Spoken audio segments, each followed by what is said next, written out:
Depois de um longo inverno, estamos de volta, maruchos, com este tradicional quadro aqui no canal Nova Gênesis. E neste episódio de retorno, teremos a ilustre presença do nosso imediato, o Double Lamed. Sim, isso mesmo, quem vai trazer a gnose hoje é o próprio. Mas, caso já tenham esquecido, aqui é o Omega One, membro da nave multiversal Ultima Thule, e sejam bem-vindos a mais um Rock Gnose, quadro onde interagimos com o conhecimento divino, místico, salvador, presente e submerso no rock e seus derivados. Como dizia Philip K. Dick, o ouro no lixo. A banda The Sisters of Mercy começou numa hoje lendária casa de shows chamada F Club, em 1980, na cidade de Leeds, no norte da Inglaterra. Formada até então pelo Andrew Eldritch e pelo Gary Marks, que se tornariam o vocalista e o guitarrista da banda respectivamente. Os dois estavam morando no mesmo lugar, lá em Leeds, né? E se conheceram ali no F Club. Eles gostavam de algumas bandas em comum, como o The Stooges. Eles estavam atentos à cena musical ao redor deles, do punk, do post-punk, do glam rock e do disco até. E tinham vontade de gravar alguma coisa para aparecer no rádio. Eles não tinham dinheiro e nem equipamento, mas mesmo assim fizeram uma gravação que chegou a tocar no rádio, né, na rádio local. Depois disso, eles mandaram fazer 1000 cópias dessa gravação. Hoje em dia deve ser quase impossível conseguir essa gravação original, né, gravada daquela forma, que é o EP com as músicas Walk Away, Poison Door e On The Wire. Então eles conheceram o Craig Adams, baixista da banda, que era muito fã de Hawkwind e Motorhead, ambas bandas do Lemmy, né? E por fim eles arranjaram o Dr. Avalanche, o Dr. Avalanche, nome que eles deram para Drum Machine deles, que nada mais é que um sintetizador que emula sons de percussão e bateria, que é bem comum nessas bandas de gótico, né, rock gótico.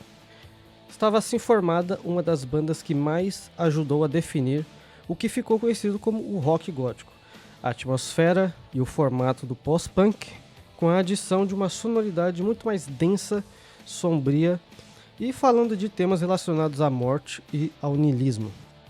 A cidade de Leeds, naquela época, segundo o que os caras da banda falavam, estava dividida entre dois eixos formados por várias gangues ou tribos, um à esquerda e outro à direita. Isso sem dúvidas deve ter tido um papel na sonoridade e nas críticas das composições das bandas que saíram de lá, como é o caso dos Sisters of Mercy. Inclusive tem um texto no site oficial da banda, que aparentemente não é atualizado há 20 anos, chamado Sobre o Modernismo e o Pós-Modernismo. Esse é um texto que eu achei muito bom, e com ele dá para pegar um pouco do que é o Sisters of Mercy. Se vocês me permitirem, eu vou ler ele aqui, não vai demorar muito. Abre aspas. Pode ser impopular dizer isso, e talvez surpreenda alguns de vocês, mas os Sisters não tem, ou as Sisters, né, a banda, não tem muita paciência para o pós-modernismo. Sabemos que o pós-modernismo não é tão inteligente nem tão engraçado. Os Sisters são assumidamente, as Sisters, né, melhor ler dessa forma, são assumidamente modernistas. As Sisters não acreditam em música pop ou em qualquer forma de arte que simplesmente se deleita, geralmente às custas do consumidor, em sua futilidade. O pós-modernismo nasce de uma cultura que, na melhor das hipóteses, é uma mera representação de outra, que perdeu a ambição por si mesma e pelo mundo. Não tem noção de futuro e não consegue compreender o passado.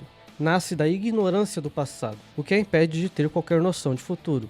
Então olha, cegamente, para trás e acaba nessa permanente atualidade tão avidamente abraçada por aqueles que precisam de uma desculpa.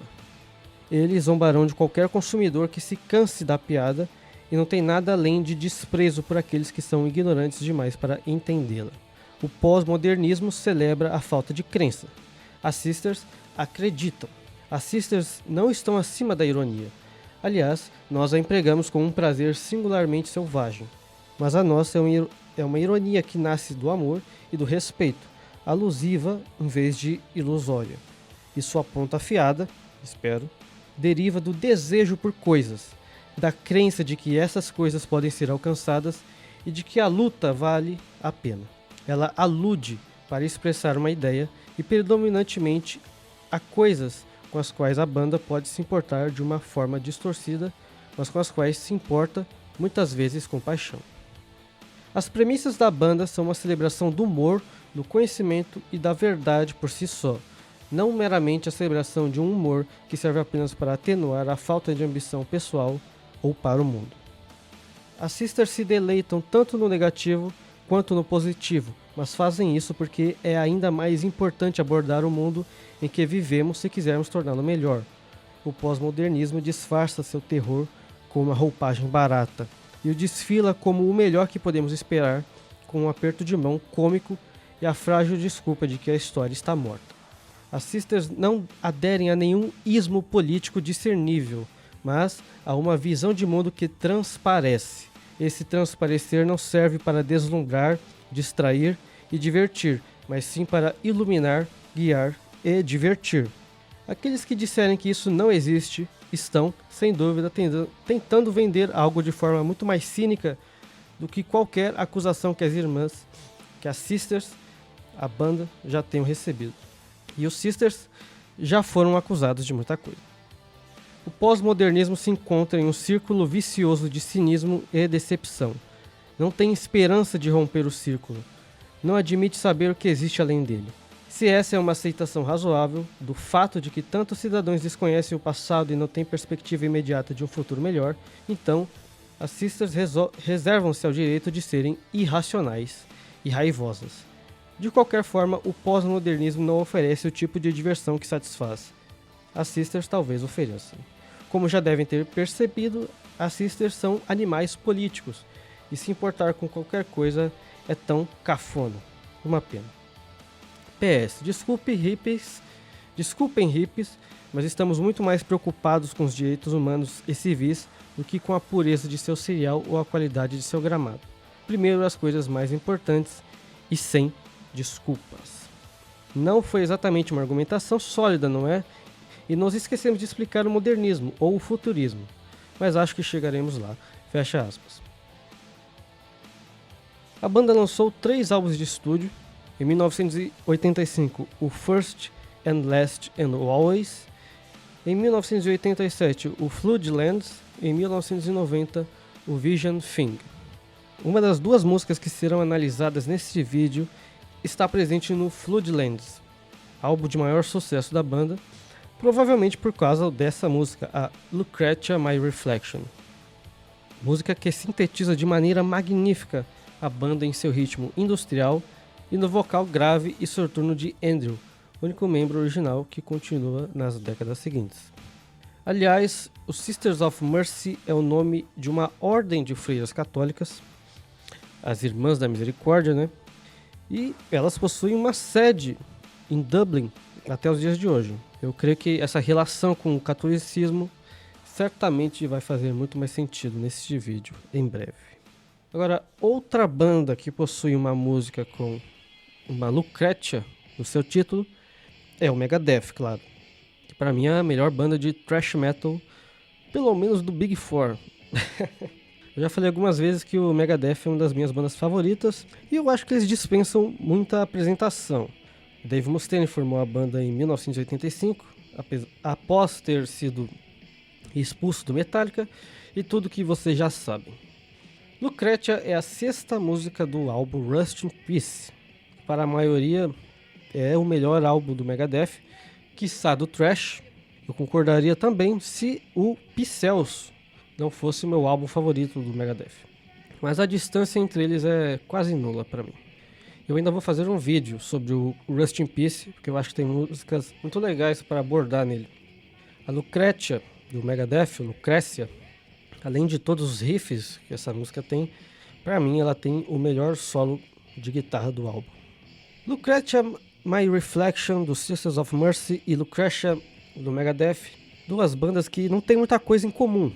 2 músicas de estilos diferentes. O que elas têm em comum, além de serem 2 músicas fodas e terem Lucretia no nome? Bom, para isso eu passo a palavra para o nosso imediato Double Lamed.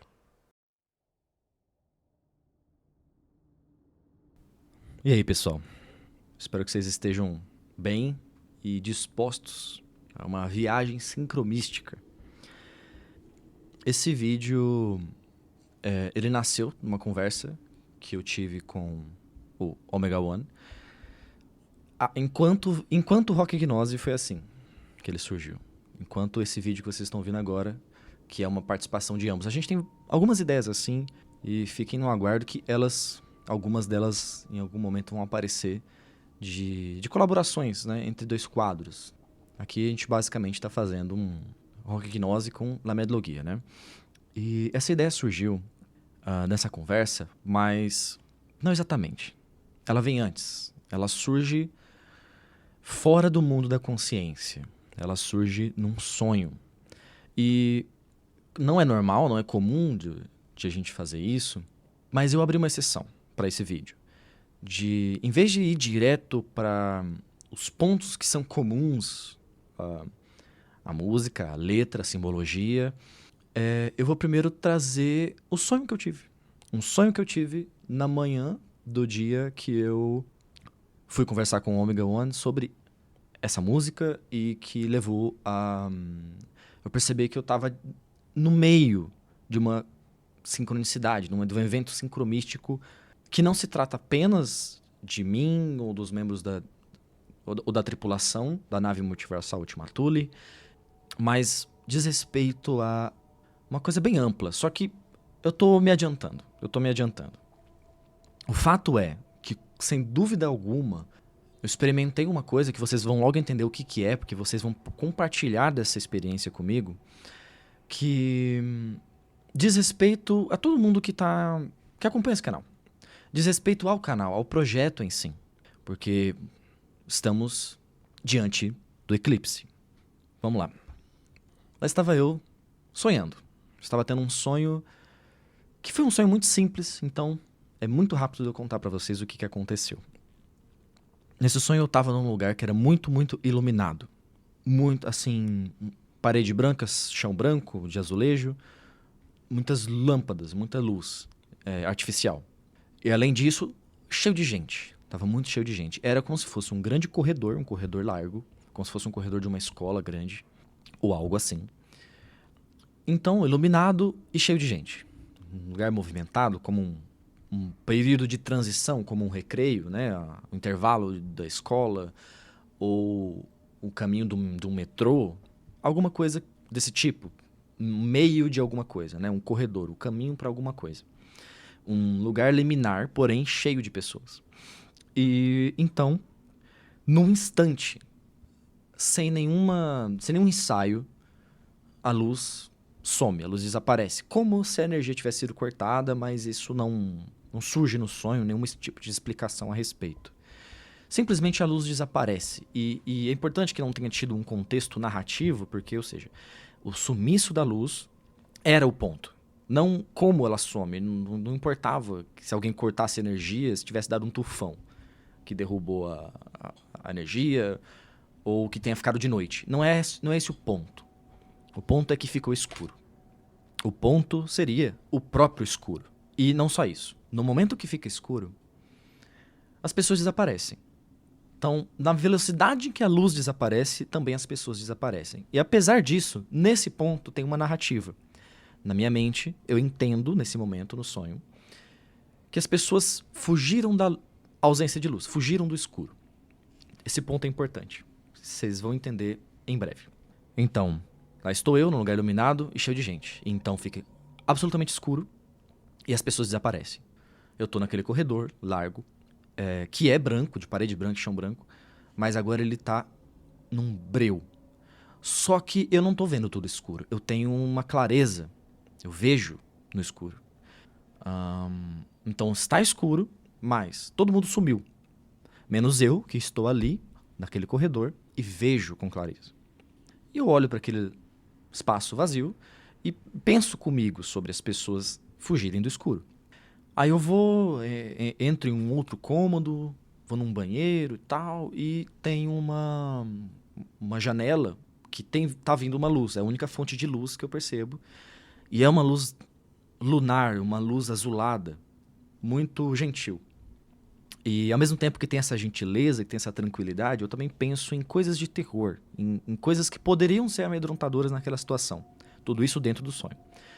Eu fecho uma porta e penso, se alguém entrasse agora aqui, seria assustador. Porque tá vazio, de repente aparecer alguém e abrir essa porta trancada.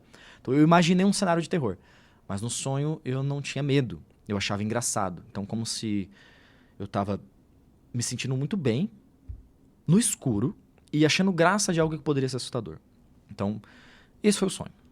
Tinha realmente uma grande satisfação, uma sensação de ter algo muito certo naquela solidão. Eu acordo e fico com esse sonho em mente, eu fico pensando nele. Fico concatenando algumas ideias, pensando com meus botões, e eu não chego em nada. Eu sinto que o sonho está incompleto. Eu não consigo entender o que ele quer dizer.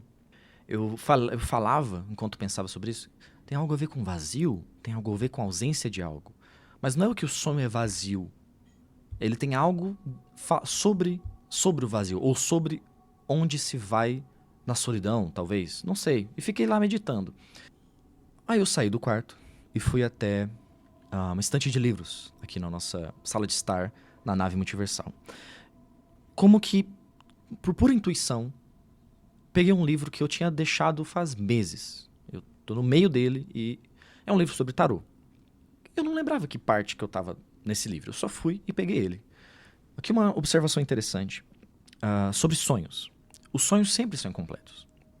A verdade é que a consciência, o estar consciente, o estado de vigília, ele pode também ser a continuação do seu sonho. E ele deveria ser. Quando você acorda, você continua sonhando.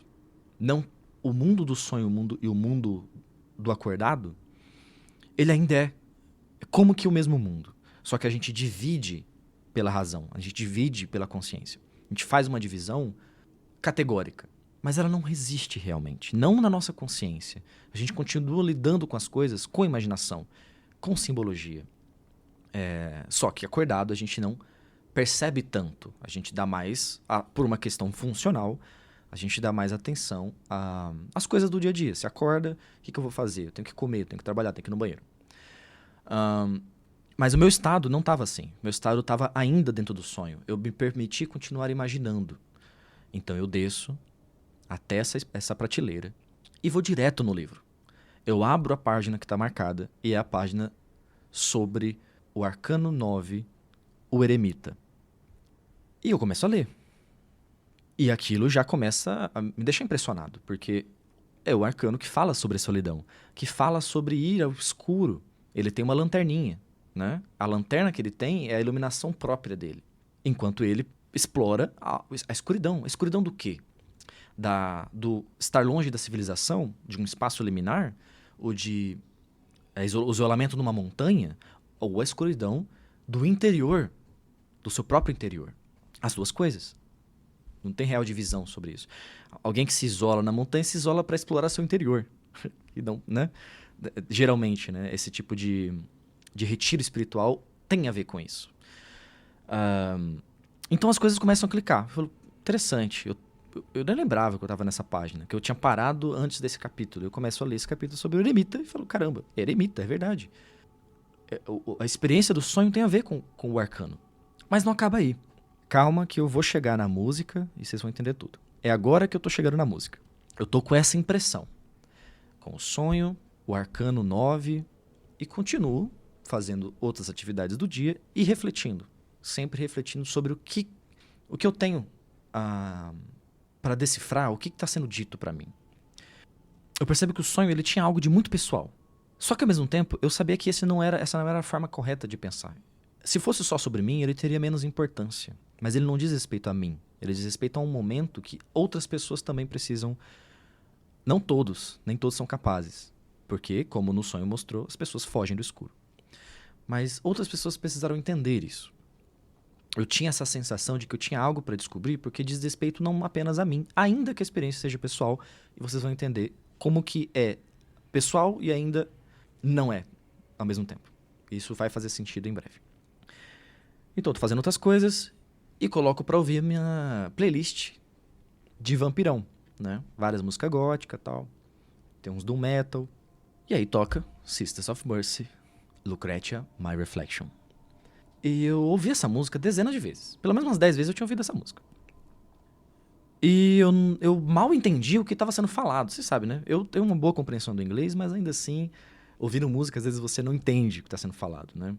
E muitas vezes pessoas muito fluentes, pessoas nativas da língua, têm dificuldade de entender o que uma letra fala. A gente faz isso com o nosso português, né?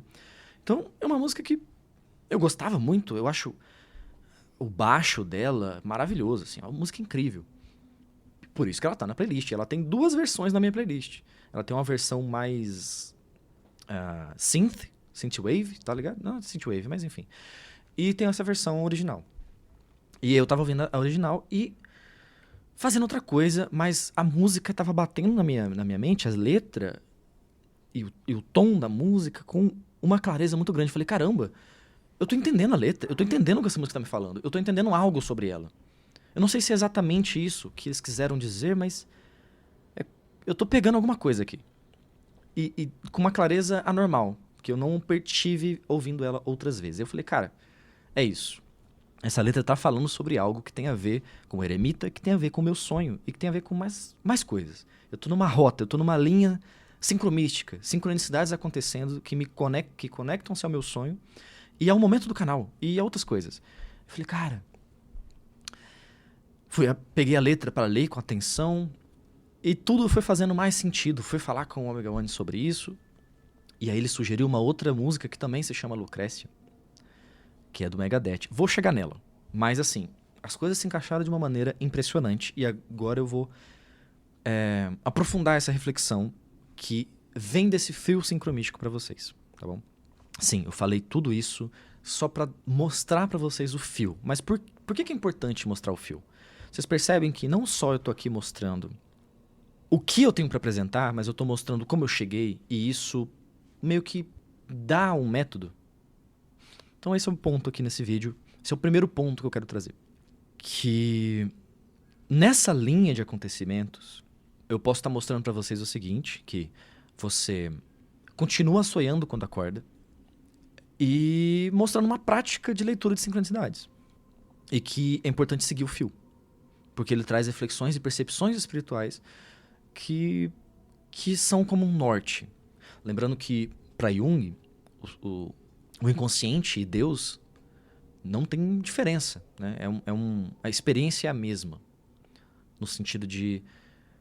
tem essa força incompreensível para a nossa mente consciente que influencia de forma avassaladora na nossa vida e que pode nos amaldiçoar ou nos abençoar. E que pode nos dar ensinamentos, pode nos dar lições. E a mente imaginativa ou inconsciente, dormindo, né, onírica, ela vai trazer esses conteúdos. Com mais facilidade, traz esses conteúdos que são mais reprimidos pela consciência, né? Que são simbólicos, que são, enfim, que são do interior, da profundeza da alma e do contato da alma com o self. Então, tinha essa coisa muito importante e uma sensação de algo muito sagrado que eu precisava entender e comunicar. E aí eu entro na música. Por que Lucrécia? Porque Lucrécia é uma figura profana. A música não podia falar sobre Virgem Maria, sobre Sofia, sobre Amaterasu, sobre Brigide. Figuras femininas luminosas, apenas luminosas. Mas também não é uma música sobre Lilith, entende? Sobre uma figura demoníaca. Não, é uma figura que está no meio de um conflito, que está no meio de um problema. E para eu conseguir demonstrar o que eu estou querendo dizer, é melhor entrar na letra propriamente, né? Vamos lá. Lucrécia, meu reflexo. Vocês percebem que a música já começa falando, no seu título, ela fala sobre uma reflexão, sobre um olhar no espelho. Eu ouço o rugido de uma grande máquina.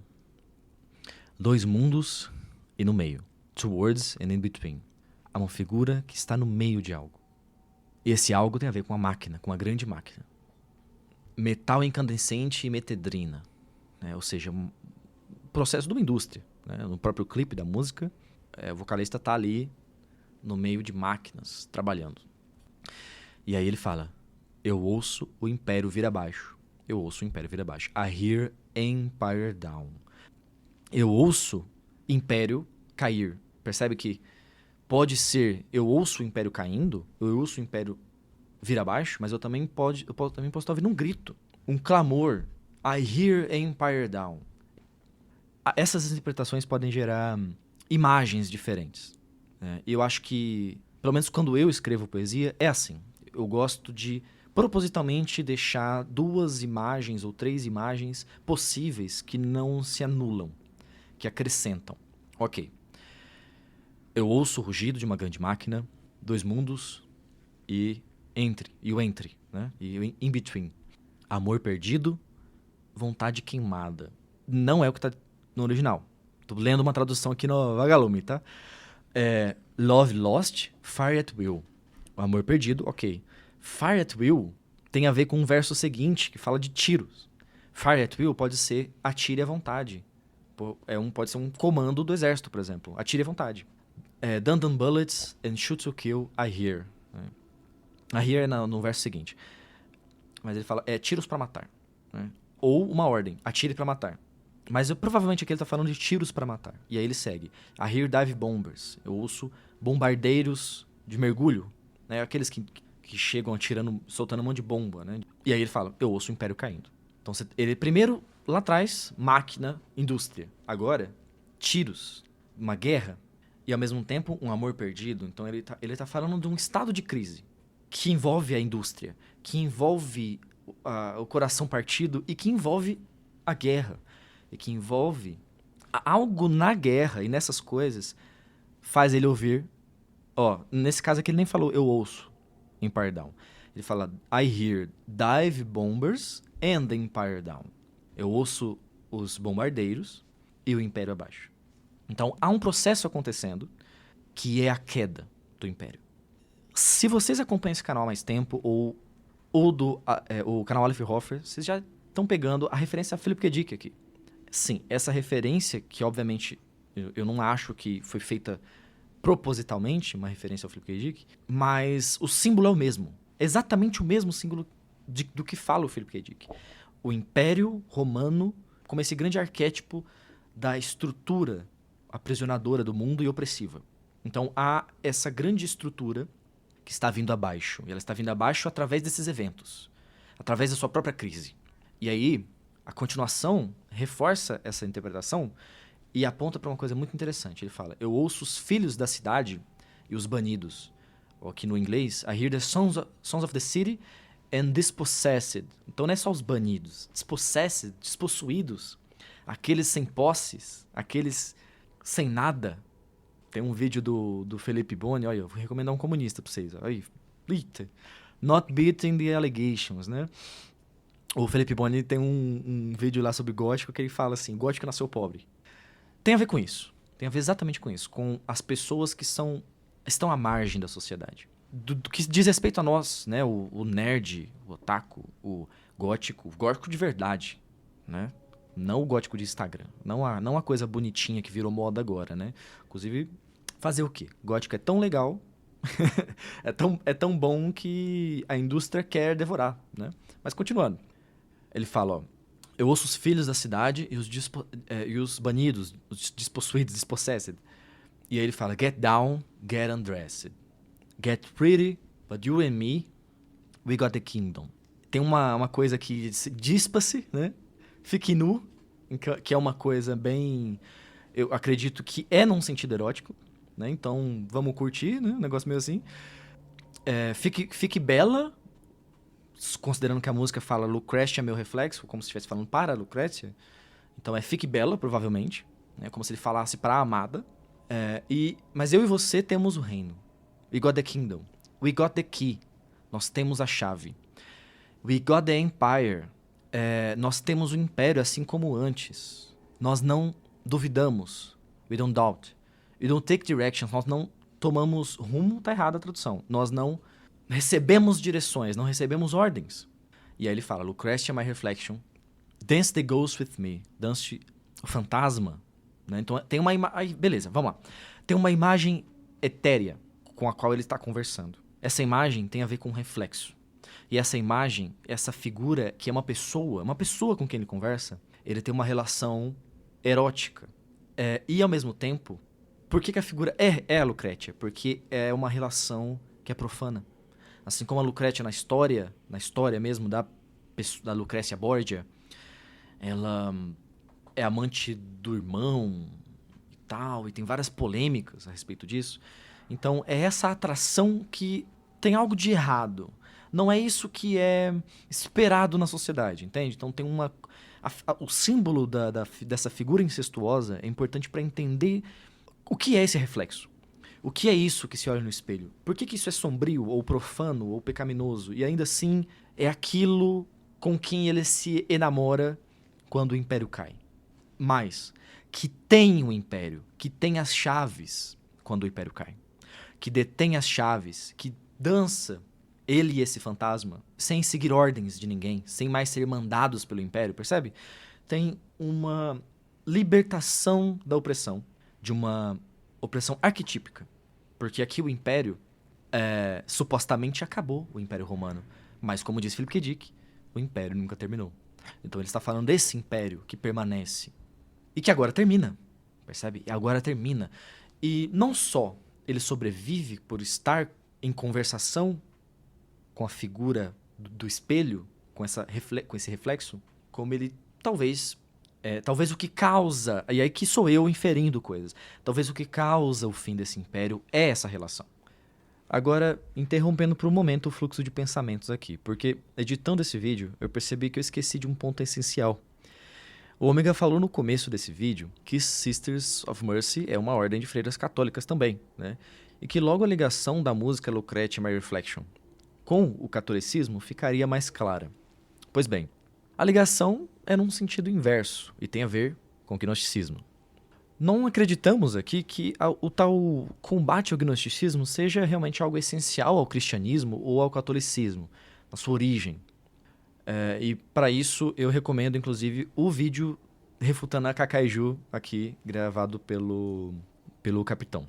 Mas, de fato, é algo que se tornou um dos principais fatores de formação da Igreja Romana histórica.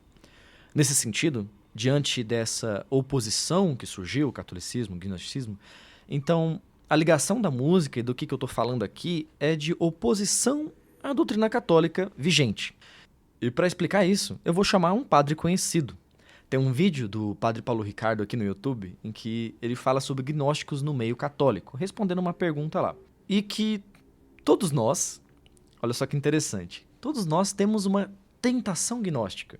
Por que será, né?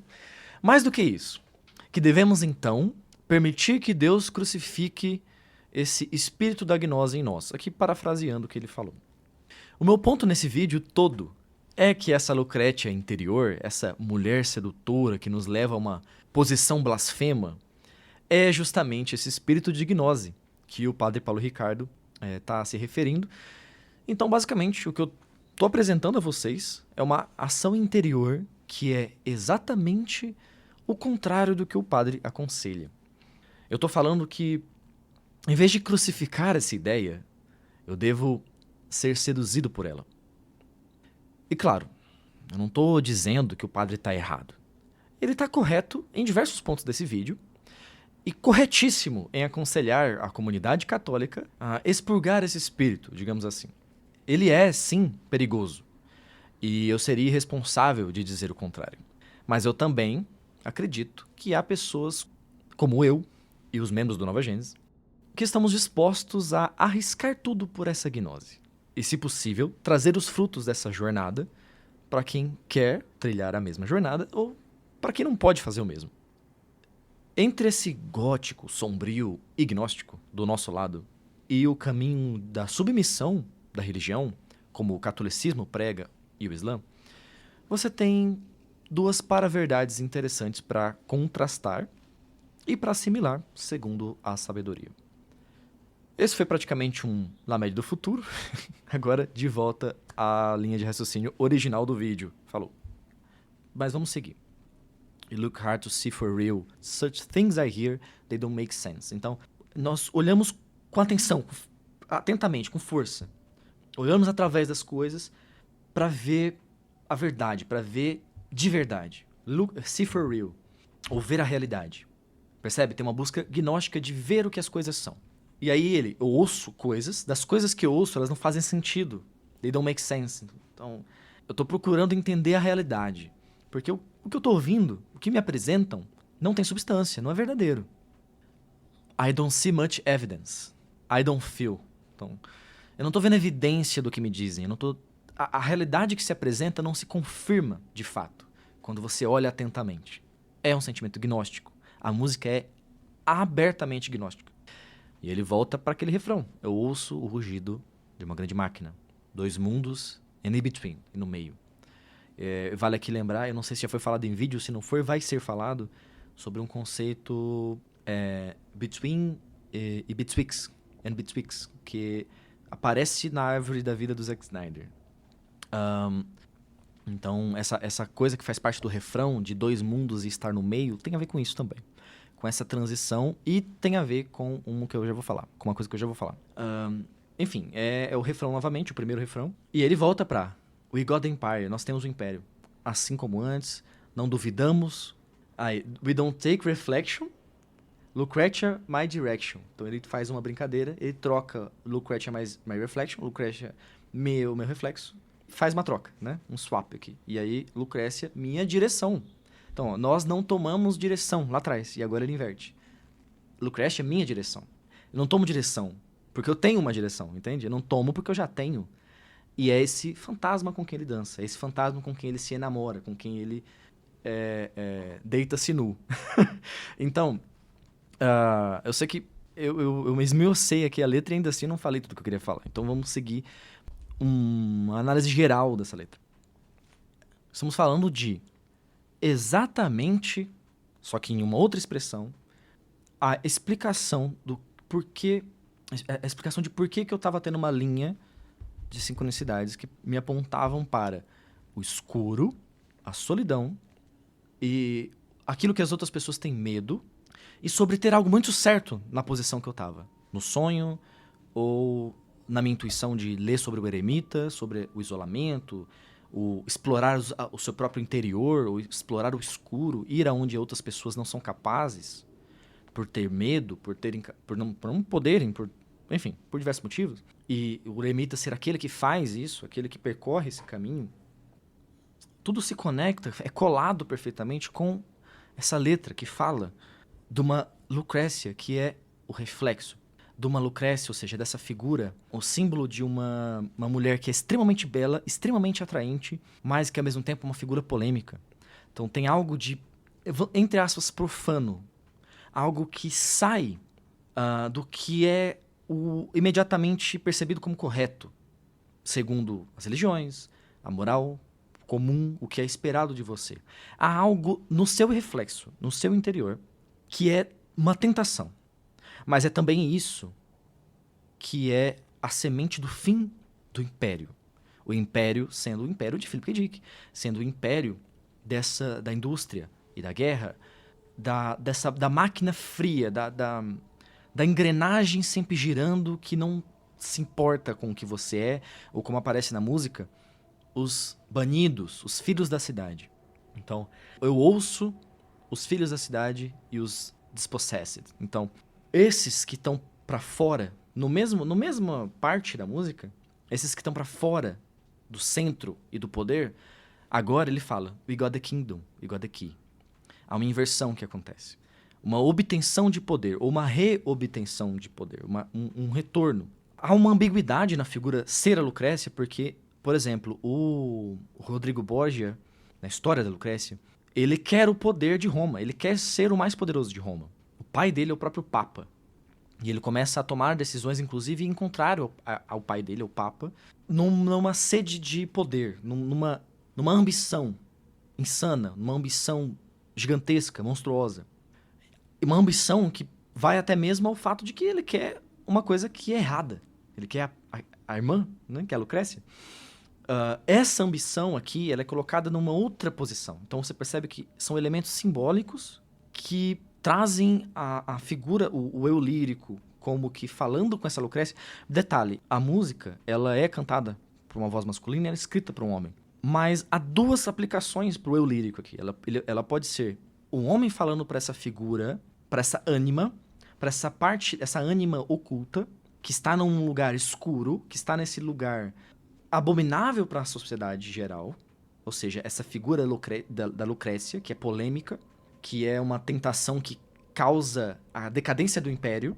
Mas da mesma maneira, esse eu lírico pode ser uma mulher, porque a música... e aí vem a inspiração do artista. Ó, eu vou ler aqui uma overview da Wikipedia, mas eu vi em outros lugares também esse mesmo relato. A música teria sido escrita por Andrew Eldritch como boas-vindas, uma música de boas-vindas para a baixista do Sisters of Mercy, Patricia Morrison, que, ele disse, sempre deu a impressão para ele de que ela seria um tipo de pessoa como Lucrécia Borgia. E aí, por isso, a música fala sobre a queda do Império, guerra e aspectos destrutivos e tal. Enfim, tem uma fala aqui. Então, é interessante que ela também foi escrita como que direcionada para uma mulher real, né? Então, você tem... para baixista da banda. Então, você tem a possibilidade de que do eu que fala na música também ser uma mulher refletindo sobre seu próprio reflexo Lucrécia. E aí tem muitas coisas que eu poderia falar sobre isso, sobre a história da Lucrécia, sobre ela ter sido, em algumas interpretações, meio que vítima daqueles... e eu não vou bater o martelo nisso, né? Eu não sei. A questão aqui é o símbolo. Ela ter sido vítima dessas ambições, né? Ter sido coagida a todas as coisas ali que a família hiper maluca, ambiciosa, teria colocado ela, né? Tem, por exemplo, um filme espanhol chamado, em português, é um filme que no português ficou Poder e Luxúria, mas que originalmente é só Los Borgia, que é um filme espanhol sobre os Borgia. Assim, é meio chato, tá? Mas você consegue ver onde que se posiciona a figura da Lucrécia em relação a esses familiares, como ela é coagida em várias situações. Então você pode pensar nessa figura, né, que é um eu interno, que por que esse eu é obscuro? Apresenta-se de forma como no escuro, como numa região obscura da mente ou da alma, justamente porque é rejeitado, justamente porque é ignorado, justamente porque é negligenciado. Mas é onde se vai ou para dar fim ao império ou para sobreviver ao fim do império, como a música nos traz. E aí vem a outra música que tem o nome Lucrécia. Olha só. Vocês lembram que esse reflexo também é um fantasma com quem o cantor dança na música Lucretia My Reflection? Pois bem, a música do Megadeth, fala sobre uma Lucrécia que é um fantasma. Não só isso. Eu não vou ler a letra toda, mas eu vou resumir para vocês. Aqui o Dave Mustaine descreve ele indo para justamente as obscuridades da sua casa. Ele tá indo para o sótão. Ele tá andando numa escada empoeirada que tá rangendo. E aí tem até ele tá indo se isolar, né? E tá tendo até tem uma brincadeira, ele fala... Todos meus amigos dizem, Dave, you are mental anyway. Né? Você é louco de qualquer forma, você é maluco, né? You are mental, você é doido. Aí ele fala, drift into a deeper state, entrando num estado mais profundo. Ele anda por essas escadas cheias de teias de aranha. Então você tem essa entrada numa cripta, né? Só que é uma cripta do quê? Da consciência. Uma região da mente inexplorada. Se ele já é louco de toda forma, como ele brinca aqui na letra, então que ele explore esse interior. Percebe que a música se chama Lucrécia e fala sobre uma coisa muito semelhante. E fala sobre uma coisa que é o que eu sonhei, que é o eremita. Percebe como a linha é muito clara? E aí, ele tem um encontro, né? Ele fala que Lucrécia estava lá, nesse lugar obscuro, aguardando ele. Tem uma bola de cristal, os raios da lua, gato, cobra. E aí algumas pessoas interpretam que, por exemplo, o Dave Mustaine estaria aludindo às desventuras dele no ocultismo, na magia, ou na própria loucura. Né? O fato é, ele está descrevendo um trajeto, uma aventura para o seu interior, para um reflexo obscuro de si mesmo, para esse fantasma oculto, escondido ali no sótão, que assombra a casa, que é ao mesmo tempo um tipo de bruxa, né? Um tipo de uma figura xamânica, uma figura que tem algum conhecimento que ele precisa. Ou não, alguma coisa que pode destruí-lo. Isso não é, não é dito na música. Ela termina repentinamente. Mas o fato é, a gente tá diante de 2 músicas que trazem essa figura com esse mesmo nome, e ela é esse feminino obscuro.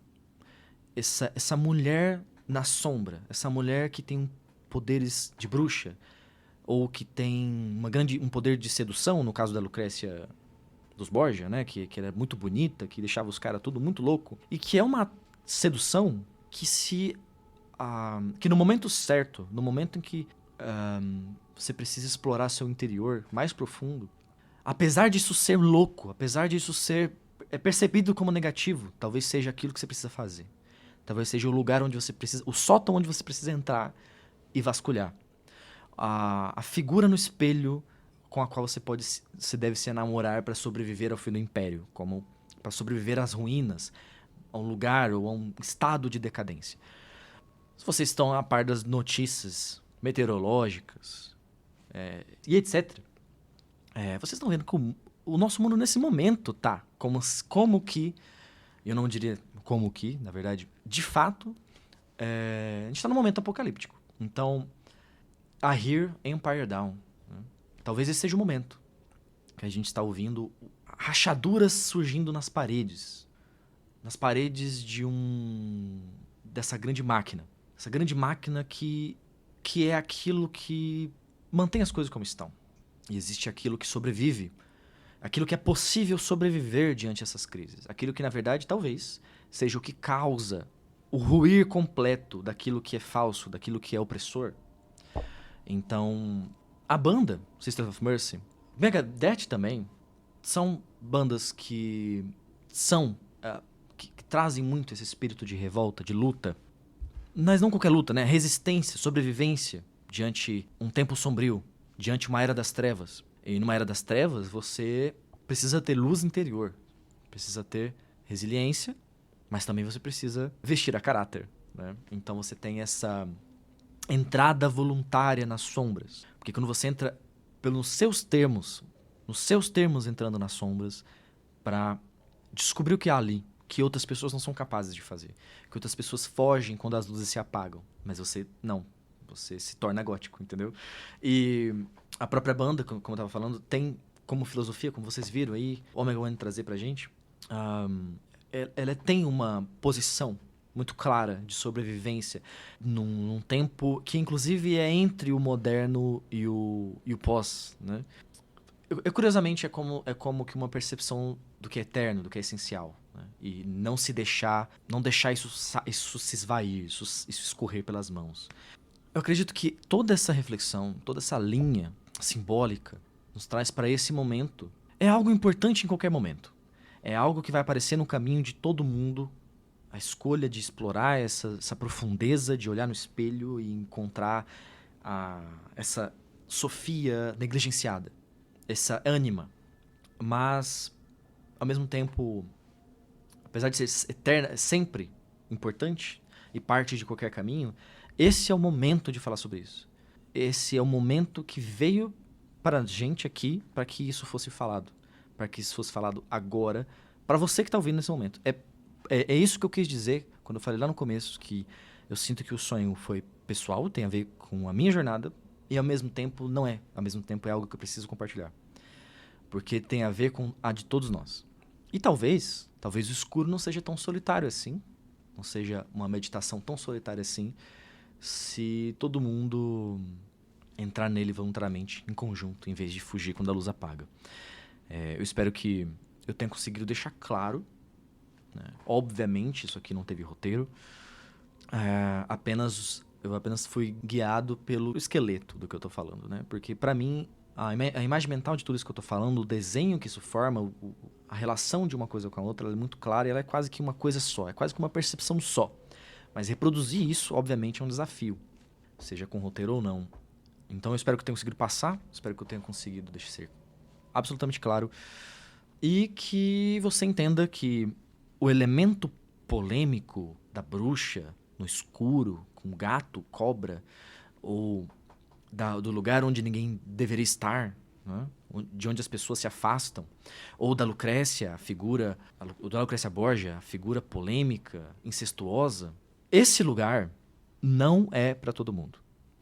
Esse ponto, essa espiritualidade, esse momento de provação diante uma era sombria, é para alguns poucos que perceberem, que tiverem a intuição muito forte de que é isso. Realmente é isso. Realmente é isso que eu preciso explorar. É isso. Talvez seja até uma escuridão que já estivesse se apresentando e que pode estar causando um receio, um medo em alguém. Então, por isso que é preciso ser como a figura do eremita, que carrega uma lanterna ou uma chama interna para sobreviver ao frio. A figura do eremita no tarô de Rider-Waite, ele é representado na neve. Então é alguém que vai pro topo de uma montanha, pro frio, muito semelhante ao que faz Jesus no deserto, né? Aquele isolamento em uma condição extrema. Não só para aguentar aquela condição extrema, mas porque talvez, como o Superman no gelo, ele tem um calor próprio, né? Então é nesse sentido, talvez, que seja a lanterna do eremita, e o seu bastão, e o seu cajado. O eremita que veste cinza como um Gandalf. É aquele que vai para os ermos da sociedade, os ermos do mapa, os ermos da consciência, e volta com uma sabedoria, com uma resistência maior, e com a capacidade de guiar outros. Então, por isso que eu disse, não é para todos, mas para aqueles que podem sobreviver a isso, não ceder às sombras, não se tornar um com as sombras completamente, ainda que fazendo esse casamento, mas para que no fim possa voltar e guiar os hobbits, entendeu? E guiar os outros que não podiam fazer essa jornada sozinhos, mas podem com um guia, podem com aqueles que sobrevivem às trevas exteriores e interiores. É isso. Agradeço vocês que chegaram até aqui. O vídeo virou um podcast, mas eu duvido que vocês vão achar ruim, né? Então, é isso. Deixem suas impressões, deixem suas reflexões, digam se vocês também estão tendo alguma sincronicidade a respeito disso, ou se vocês terão depois desse vídeo. E eu fico por aqui. Valeu!